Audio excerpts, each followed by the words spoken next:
Welcome to the deep dive.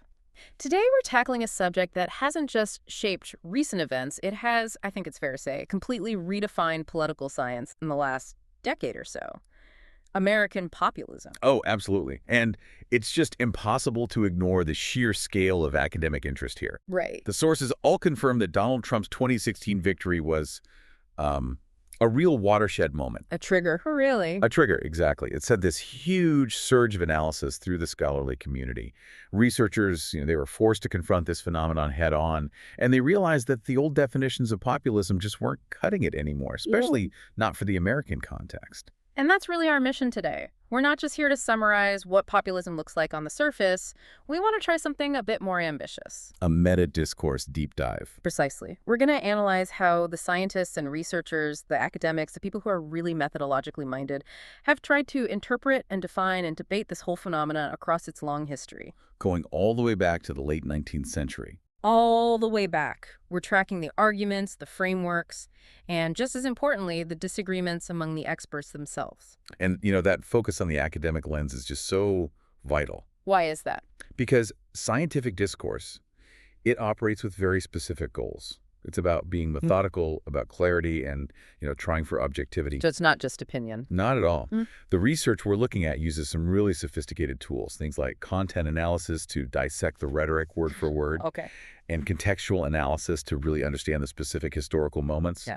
And then critical discourse analysis, which tries to uncover the underlying ideologies and the power structures at play. And when you look through that very specific scholarly lens, what you see is this massive, almost philosophical disagreement about what American populism actually is. That's the core of it. Is it this vital, necessary force for democratic reform, or is it fundamentally a paranoid, maybe even dangerous threat to liberal institutions? That is the central tension we're going to be tracking today. To do that, we're going to journey through four key historical manifestations of American populism. We'll watch how the academic consensus and really the whole emotional temperature of the discussion shifts over time. So we'll start with the economic focus of classic populism. Then we move into the intense, very psychological focus on McCarthyism. After that, we navigate the racial and regional expansion of George Wallace's populism. And finally, we land right in the middle of the modern cultural battleground with Donald Trump's populism. It's quite a journey. Okay, let's do it. Let's unpack this first wave, the agrarian revolt of the late 19th century. Classic populism. When we talk about this, are we right in saying it was born almost purely from, brutal economic necessity? That's exactly it. This movement starts in the dirt. It wasn't some, ideological project cooked up in an office. Right. It was the voice of the American farmer who was literally facing ruin. And where did it kick off? It really coalesced in Texas back in the 1880s with the rise of the Farmers Alliance. The Farmers Alliance. Yeah, and this thing grew incredibly fast. It became this massive network of local self-help groups, educational societies, a real grassroots movement. You said the core conflict was economic, but what does that mean specifically? It wasn't just that people were poor. No, it was highly specific. Farmers were getting trapped in this crushing cycle of debt.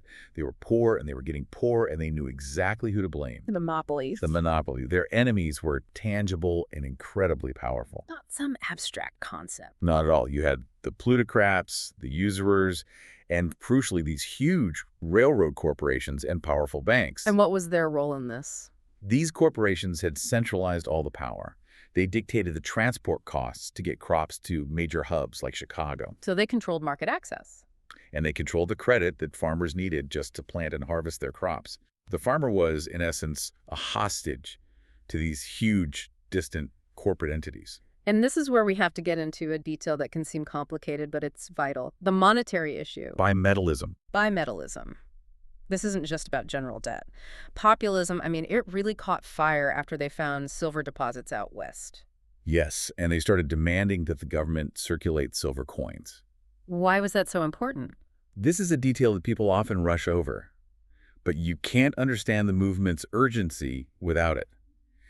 At the time, the U.S. was on the gold standard. Okay, define that for us. It meant that the amount of currency the government could print and circulate was directly tied to, it had to be covered by its gold reserves, its bullion. And why was that a total disaster for a farmer? It created severe deflationary pressure. Deflationary, so the value of money was going up? Exactly. Yeah. Because the gold reserves were pretty limited, the money supply was restricted. And as the population and the economy grew like crazy after the Civil War, there just wasn't enough currency to keep pace. So if I'm a farmer and I take out a mortgage in, say, 1880 to buy land, and I have to pay it back over 20 years, the actual dollars I'm paying back in 1890 are way harder to earn than the dollars I borrowed. You've got it. Your loan payments were effectively increasing in real value every single year. Because the dollar itself was getting stronger. Precisely. Meanwhile, the price you're getting for your crops, your wheat, your corn, your cotton, is dropping constantly because of oversupply and that same deflation. So your income is going down and your debt is going up. You're being squeezed from both ends. The creditors, the banks, the plutocrats, they got richer just by holding money that constantly appreciated in value. The debtors, the farmers, they were being impoverished by the system itself. So when the populists start screaming for bimetallism, for circulating silver, They're not just being esoteric, they're demanding an intentional inflationary lever. to put more money into the system. Exactly. To increase the money supply, improve credit conditions, and make it realistically possible to pay back their massive debts. This was an economic survival platform. It was life and death. It was. And that realization, the realization that local self-help just wasn't enough, that's what pushed the movement towards national political action. So they organized. They did. At a crucial meeting in St. Louis in late 1889, they formally transitioned from the Alliance into a dedicated national political force. And that became the Populist Party. The People's Party, yeah, formed shortly after. But then they ran straight into the great immovable object of American politics, The two-party system. which is just brutal for any third party. It makes sustained success almost impossible. The Populist Party gained a lot of power, especially at the local and regional level, but eventually it was absorbed by the Democratic Party around the turn of the century. But their ideas didn't just vanish. No, the legacy is undeniable. So many of their platform demands, things like regulating the railroads, the direct election of senators, they were eventually implemented years later during the Progressive era. So they lost the battle, but sort of won the war. In a way, yes. Yeah. It proved they had real constructive political insight. And you can see this early history through figures like William A. Peffer. Peffer, yeah. Yeah. He became the first populist senator in 1890. And his story really illustrates the sort of explosive, unexpected rise of this movement. It really does. Peter Argensinger, a scholar who edited Peffer's work, notes that when he was first elected, nobody knew who he was. The Atchison Globe famously ran a headline that just said, "Who is this Peffer?" Right. And yet, within a year, the Washington Post was calling him the most advertised senator in history. That speed shows you the incredible groundswell of support. And early on, critics were so focused on him that they sometimes just called the whole movement Pefferism. They did, before the name populism really stuck. But Argensinger's work provides a key piece of scholarly context here. It wasn't a monolith. That is so important to remember. Classic American populism wasn't this single unified entity. It was an alliance, mostly of the Farmers' Alliance, but it was composed of all these different groups who were often feuding internally. So what held them together? The one thing they all had in common: that intense, shared experience of economic hardship. The scholarly consensus is clear. This first wave was fundamentally about debt and deflation. Which brings us to probably the single most defining piece of academic scholarship on this early movement. John D. Hicks. Hicks's 1931 work, The Populist Revolt. Yes. Hicks is the one who really established the enduring positive image of classic populism. He didn't see them as some fringe movement. He saw them as the largest, most significant third-party movement in all of U.S. history. So his interpretation really became the benchmark for decades. It did. And he reframed the populists. He argued they weren't just, complainers. They were rational, forward-thinking actors. And he had this core argument about what they believed. He did. He argued that these reformists believed that the ordinary American citizen had a right to expect not just a chance at a job, but a certain minimum level of prosperity. That's a pretty profound statement about the social contract. It's a huge shift in thinking, because if you believe prosperity is a right, then when you fail, you don't blame yourself. You blame the systems that are preventing it. So it shifts the blame outward. Exactly. Hicks showed that the populists systematically targeted the culprits, the plutocrats, The railroads with their monopolies on transport, the usurers. And Hicks put that economic stress squarely on the currency constraint we just talked about. The gold standard. He said it restricted the minting of new coins, making the rich richer and the debtors poorer. This whole structure, it forced the populace to demand something radical at the time: government regulation of major industries. They were directly challenging the whole laissez-faire free market orthodoxy of the age. They were. And what Hicks really emphasized, which was revolutionary for the time, was that these farmers weren't just reactionaries. They weren't trying to go back to some idealized small-town past. He saw them as constructive. As constructive activists, they were grappling with the new, rapid complexities of an industrial society, and they were trying to reshape the existing institutions to make them fair for the average person. Their vision was future-focused. And you can see that desire for institutional solutions in their specific democratic demands, which I think often get overlooked when we just talk about the economics. Oh, absolutely. They campaigned hard for direct democracy mechanisms. Like the referendum. The referendum initiative, recall procedures, Hicks saw these as tactical maneuvers. They were the crucial first steps needed to prevent what they call the wickedness of the plutocrats. So give the public a direct override. Exactly. They believed political reform was the necessary precondition for any kind of economic justice. But even with Hicks's really powerful positive narrative, the academic discourse didn't just stop there. People started to look beyond pure economics. And this is where the complexity really starts to build. The big question becomes, was it only economics? Right. Jeffrey Ostler provided an early, interesting challenge to that. He compared highly populous states like Kansas and Nebraska with a largely non-populous state, Iowa. And what did he find? He found that while economic distress was rampant everywhere, the economic factor alone wasn't enough to explain why the Populist Party took off in some places and not in others. So some other factor had to be at play. Something else had to activate the movement. That's a powerful point. If everyone is suffering, why doesn't everyone join up? Which brings us to Alan Ware's analysis. Hmm. He provides a really key political explanation. Okay. Ware's argued that American democracy was, historically very decentralized. It allowed for a lot of local political engagement. You could influence your local town council. Right. But what happens when the economy becomes nationalized? When giant railroads can ship goods across the continent and dictate prices from an office in New York City? Your local political control is suddenly useless. It's rendered completely useless. Farmers could influence their county government, sure, but that had zero effect on the railroad monopolies. The problem had outgrown the political structure. Precisely. Ware's insight was that populism was a necessary mass mobilization. It was the only way to gather enough national resources to challenge these immense national economic interests. Local action was obsolete. Populism was the only tool they had left to fight back at that scale. It was. So in this era, who were the people that they were fighting for? What was the people nation concept? In classic American populism, the people nation was identified primarily, almost exclusively, with the farmer. It was an agrarian identity. It was, and that made it a really rare instance of a broad mobilization that briefly but substantially threatened the deeply entrenched two-party system. Because the economic downturn of the 1890s was just so severe, these agricultural groups found common cause to challenge the establishment consensus of both Democrats and Republicans. So, to sort of wrap up this first phase, the academic establishment, really defined by Hicks, saw populism as this rational, constructive, democratic force. Born out of an economic crisis. Driven by a desire for legitimate institutional reform. But that positive, rational image was about to be completely obliterated by what happened in the mid-20th century. The transition in how scholars perceive populism from the 19th century to the 1950s is, it's one of the most dramatic shifts in American intellectual history. It's a total reversal.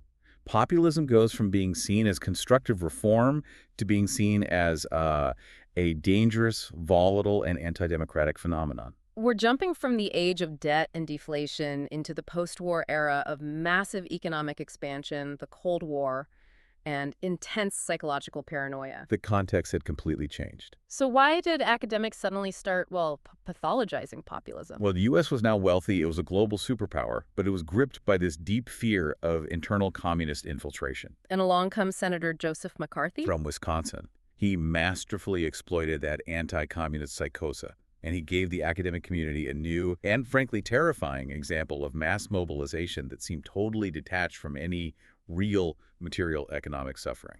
And he capitalized on fear that was triggered by some very real cases, right? Yeah. Like Alger Hiss. Oh, yes. The fear wasn't baseless. But he made these sweeping, completely unsubstantiated accusations that the State Department and other government bodies were thoroughly infiltrated by communists. He essentially declared the entire Democratic political elite was treasonous. He did. But the key factor for this academic debate was that his movement, while it was eventually defeated institutionally He was condemned by the Senate. by a vote of 67 to 22 in 1954, yes. Mm-hmm. But he held tremendous public sway. The sources show that he kept the support of almost half the American public, even after his accusations were widely discredited. And that disconnect, the institutional failure versus the massive public support, that's what really alarmed the scholars. It is. And it prompted them to look back at populism. They saw a common thread. Which was? The assertion of the overriding will of the people over the established, stabilizing institutions and the political elites. So who was first to really make that connection? Edward Shills was one of the first influential voices. He pointed to the innate populist character of American society as a cause for McCarthy's success. Daniel Bell then solidified this view, framing McCarthyism not as some isolated incident, but as a natural offshoot of this existing volatile populist tendency in the American DNA. And this is where Richard Hofstadter comes in and delivers what is probably the most influential and intensely negative analysis of this entire era. The concept of the paranoid style. The paranoid style in American politics. This is fundamentally different from the Hicks view. Hofstadter shifts the entire lens from economics to psychology. It's a complete pivot. He characterized the populist movement itself, and this was highly controversial. He included the 19th century farmers in this. Wow, okay. He called it a form of political neurosis. Neurosis. So this is no longer rational political action. This is a sickness. That's his argument. Hofstadter argued that populists were individuals who were haunted and terrified.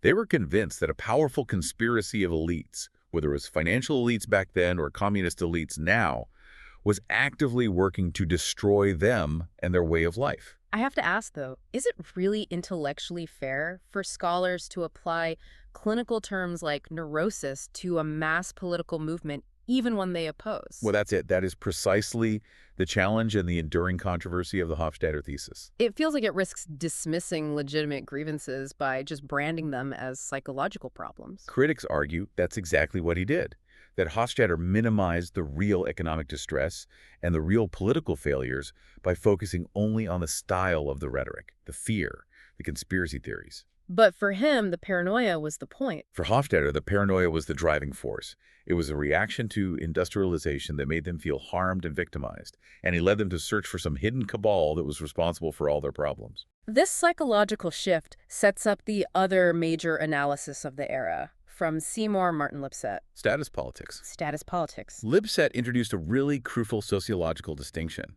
He suggested that movements like McCarthyism tend to dominate in times of prosperity, not depression. That's counterintuitive. It is, but he argued they're supported by the radical right, who are anxious not about gaining money, but about maintaining their achieved social standing in a world that's changing too fast. Okay, so let me see if I have this right. Hicks's populists were driven by economic deprivation. They wanted upward mobility during hard times. Right. Lipset's McCarthyites were driven by the fear of status loss during good times. That is the core distinction. And it helps explain why the base of support for McCarthy was structurally so different from those farmers in the 1890s.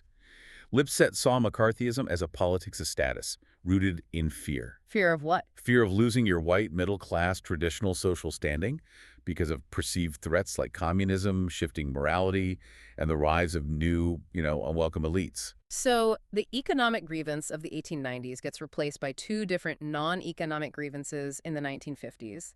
Psychological paranoia from Hofstadter, and sociological status anxiety from Lipset. And this, as you can imagine, led to intense scholarly friction. I bet. Defenders of classic populism quickly shot back.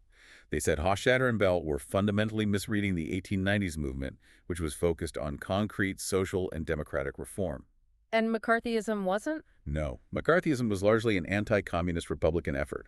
It was supported by parts of the establishment, even if McCarthy himself used this highly emotional anti-elite rhetoric. For many scholars, linking the two was just an intellectual disservice to the constructive legacy of the agrarian revolt. It really feels like the label populism is becoming less about a specific set of policies Hmm. and more about a persistent underlying rhetorical strategy, a way to pit the pure people against the corrupt elite, which can be applied to vastly different ideologies depending on the era. That is exactly what the discourse reveals. The scholars started to realize that populism is a kind of empty signifier.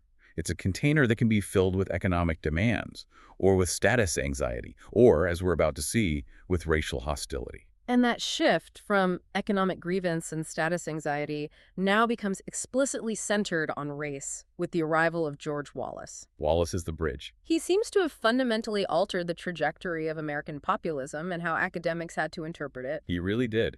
He emerged from the populist traditions of the U.S. South, came from a poor Alabama farming family, and he served 4 terms as governor. And his ideology was this volatile mix. A very volatile mix. It was pro-debtor, pro-inflationary economics on one hand, and then virulent, unyielding opposition to the federal racial integration policies of the 1960s on the other. And while segregation was his initial rallying point, what made Wallace a national figure was his ability to expand that appeal. He knew he couldn't win just with Southern votes. He was a masterful political strategist. He recognized that he could nationalize Southern grievances by coupling them with this strong, anti-elite rhetoric aimed squarely at Washington. And he mobilized who he called the gray man in the North. The gray man, yes. The white, working class, often Catholic urban and suburban voters who felt ignored by the liberal establishment and deeply threatened by all the social change happening. So he fused race with anti-Washington resentment. He basically argued that integration was just another example of these liberal, out-of-touch elites forcing unwanted changes on the common American people. And we have to look at his rhetoric to see this fusion at work. His 1963 inaugural address is infamous for that line. Segregation today, segregation tomorrow, segregation forever. Yes. But notice how he framed that defense. He said he spoke in the name of the greatest people who ever trod this earth. He positioned himself as challenging the tyranny of Washington. So the fight for segregation was presented as this heroic populist battle against federal oppression. The language is pure populist drama. It's good versus evil. It's the people versus the powerful. And it worked. It resonated powerfully. In the 1968 presidential election, he ran on the American Independent Party ticket, and he got a stunning 9 million votes. Which was what, 13, 14%? 13.5% of the total. And here's the crucial part.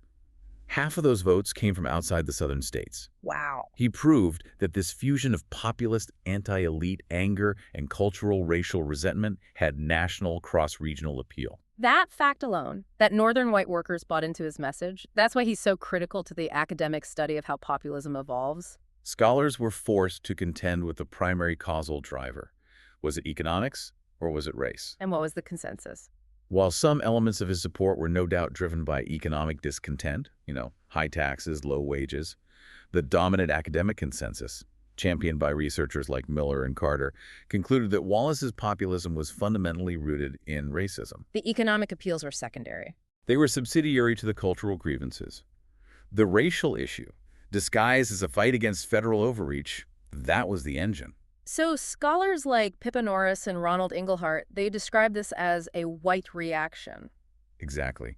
Fueled by the white population's fear of losing social status and identity dominance amidst all the rapid changes of the civil rights movement. So his specific appeals, like law and order or defending local rights, they were all functionally built upon resisting racial integration. It was a clear inflection point.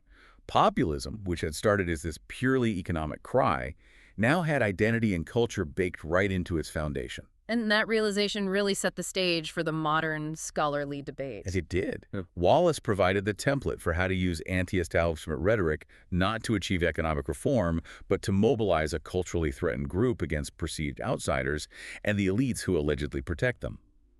His legacy, as Miller notes, really stained his political image permanently as being about pure racism, regardless of his later political shifts in the 80s. That thread of culturally driven, anti-elite mobilization leads us directly to the contemporary era and, of course, the rise of Donald Trump. Many academics see Trump as the latest and most successful iteration of that long-standing strategy. The beneficiary of the Southern strategy that Wallace really initiated decades ago. Yes, and the scientific discourse around Trump's 2016 success just exploded because it challenged so many pre-existing models.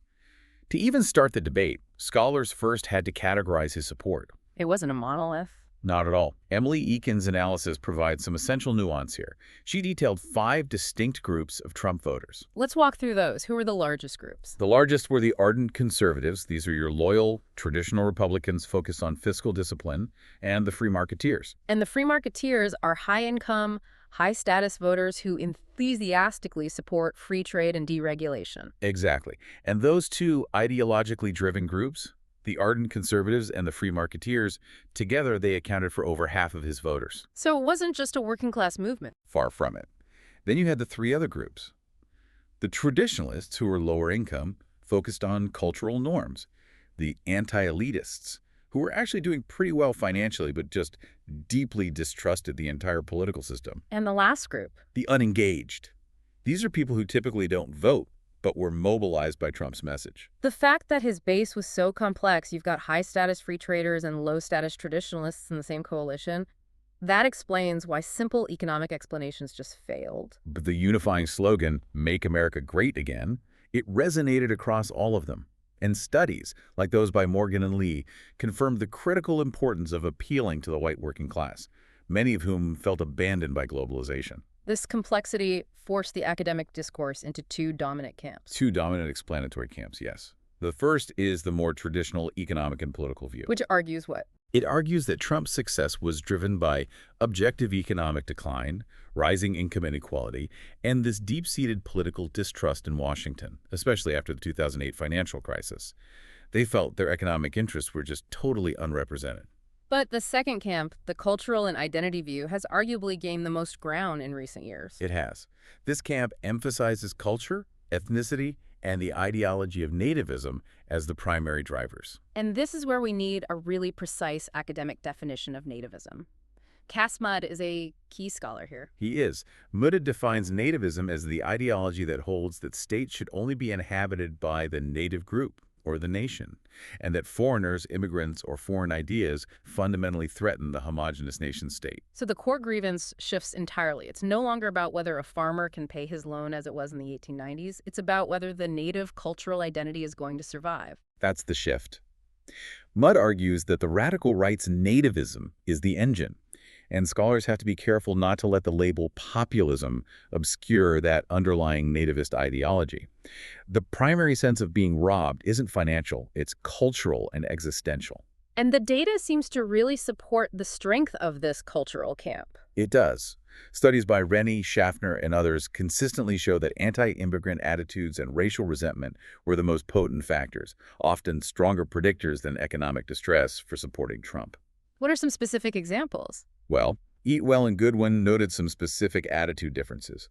Trump voters were disproportionately more likely to believe that discrimination against white people was a serious existing problem. Okay. They expressed strong opposition to illegal immigrants, they supported travel bans, and they viewed immigration as a major threat to American stability. It sounds less like Hicks's fight against plutocrats and more like Hofstadter's paranoid style, but it's focused outward on immigrants instead of inward on communists. It connects perfectly. D-Art explicitly labels Trump as primarily a nativist who actively fuels racial and ethnic hostility. And this confirms J.W. Miller's observation that when identity politics dominates, the economy often just recedes into the background. So the problem stops being about corporate greed and becomes about the narrative that Mexicans are stealing jobs. Or that foreign elites are trying to dilute the national character. Let's bring in the final comprehensive scholarly framework here. Eatwell and Goodwin's 4 D traits that define the conditions for modern populism globally. The 4 Ds. They describe the fertile ground where populism grows. The first D is distrust. Lack of faith in institutions. The pervasive lack of faith in political institutions, in the media, in experts. In the U.S., this was amplified by decades of congressional gridlock, wars, perceived corruption, all fueling this belief that the system is rigged against the common person. And that leads pretty naturally to the third D, which is deprivation. Deprivation, yes. This refers to rising income inequality, wage stagnation, the feeling that capitalism is fundamentally failing the working class. Post-2008, even with the recovery, the benefits flowed disproportionately to the top, which made the idea of a rigged economy very easy to believe. And the fourth D is delinement. This is about the weakening ties between citizens and the mainstream parties. People feel less loyalty to the Republican or Democratic brand, which makes them available for a charismatic anti-establishment figure to come in and capture them. But it's that second D, destruction, that seems to connect directly to Mudd's nativism argument and the cultural camp's focus. Destruction is the existential fear, the fear that mass immigration and rapid ethnic change are fundamentally threatening the national identity, the culture, the established lifestyle of the native group. So this anxiety about cultural erasure. In the Trump era, this anxiety about cultural erasure, about demographic shifts, it became the most potent mobilizing factor for a huge portion of his base, often overriding their more immediate economic interests. So if you look at the Trump coalition through these 4Ds, you see this complex mix. Economic insecurity from deprivation. Mixing with political fatigue from distrust and alignment. All of it channeled and weaponized by the fear of cultural loss, which is destruction. And the terminology scholars use reflects this fusion. That's why you see terms like national populism or nationalist populism. The us versus them tension of populism gets married to the us versus the foreign threat tension of nationalism. The ideological purity is gone. It's a hybrid movement designed for cultural and political warfare. All right, so now that we've tracked this academic debate through 4 very distinct historical eras, let's try to synthesize the core tension. We're left with 2 completely conflicting academic images of U.S. populism. 2 warring interpretations, really. And the scholarly community is constantly forced to decide which one applies to the latest version of it. On one side, you have that enduring positive image established by John D. Hicks. Right. The populists as constructive, democratic activists who provide a necessary, even stabilizing critique of corruption and unequal power. And on the opposing side, you have the hugely influential negative image, largely established by Hofstadter. Populism as a manifestation of political neurosis, driven by paranoia, fear, and this conviction that some forced industrialization, immigration, has caused personal damage, and that there's a hidden conspiracy working against them. And we saw that applied to McCarthy's anti-communism and to Trump's nativism. We did. And this fundamental clash immediately leads to what we can call the terminology dispute. Meaning, is populism even the right word anymore? Exactly. If the political philosophy driving the movement shifts so completely from the economic redistribution demands of the 1890s to the anti-immigrant demands of 2016, is the term populism still intellectually useful? Critics like Art and Mudd would argue no. They insist on more accurate labels like nativism or nationalism when it's appropriate. But others argue that the enduring structure, that anti-elite, pure people versus corrupt, other narrative, that's the essential thing, regardless of what specific grievance fills that container. Which is how you get the compromise terms like national populism. It is. Then you have the never-ending causal dispute. Economics versus culture. In every single movement we've talked about, classic populism, McCarthyism, Wallace, and Trump scholars have fought fiercely over whether the genesis lies primarily in economic and political factors, like jobs and debt, or in cultural and identity factors, like race and status anxiety. And the sources show we're really no closer to resolving that foundational question today. Not at all. And finally, there's the insider versus outsider debate. This is so crucial for evaluating modern figures like Trump. Is populism genuinely the politics of outsiders, of people actively excluded from the mainstream? Or, as Alan Ware suggested, is it just a highly effective political strategy used within the political mainstream by powerful actors against their opponents? If a leader successfully captures and wields the power of one of the 2 major parties, as Donald Trump did, can they still, intellectually, be considered an outsider just because they talk like one? And the academic consensus tends to view the rhetoric as tactical. The style is populist even if the actor becomes the ultimate political insider. What's so fascinating here, though, despite all of this complex disagreement, is the single, enduring common thread that scholars like Margaret Canavan identified, a thread that links that 19th century farmer to the 21st century voter. And that core thread is the foundational mobilizing narrative that underpins American populism across every single manifestation. And what is that narrative? It's the belief that the people were the rightful founders of the nation, that they have since been robbed of their freedom and cheated by corrupt elites who are serving money power, and that they must rise up in a great righteous struggle of good versus evil to reclaim their rightful property and inheritance. So that narrative structure, the story of the robbed people, that's the skeleton. That's the skeleton. The content, whether it's about debt or anti-communism or segregation or nativism, that's just the clothing used to mobilize people in that particular moment. That feels like the key insight the source material delivers. The constant is the moral crusade against perceived tyranny and theft. The variable is what exactly is being stolen this time. So what does this all mean for you, the well-informed citizen? We have seen that the very definition of American populism is, well, unstable. It oscillates between these two poles. A vital force for democratic constructive reform, that's the Hicks legacy, and a destructive manifestation of fear and nativism, the Hofstadter legacy. And the applicable view changes entirely based on the historical context and which scholar's lens you choose to adopt. Our deep dive into the source material confirms that the one enduring characteristic of American populism is that foundational narrative.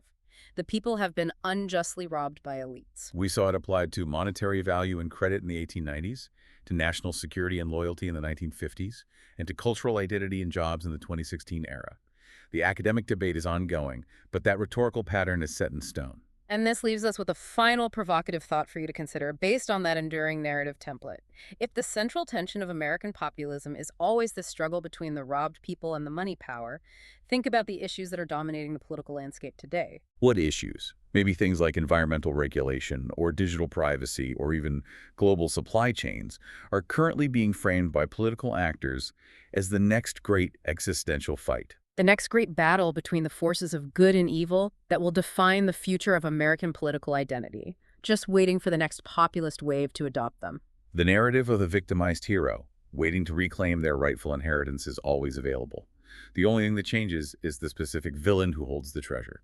A phenomenal deep dive into the historical and academic arguments that surround this vital political force.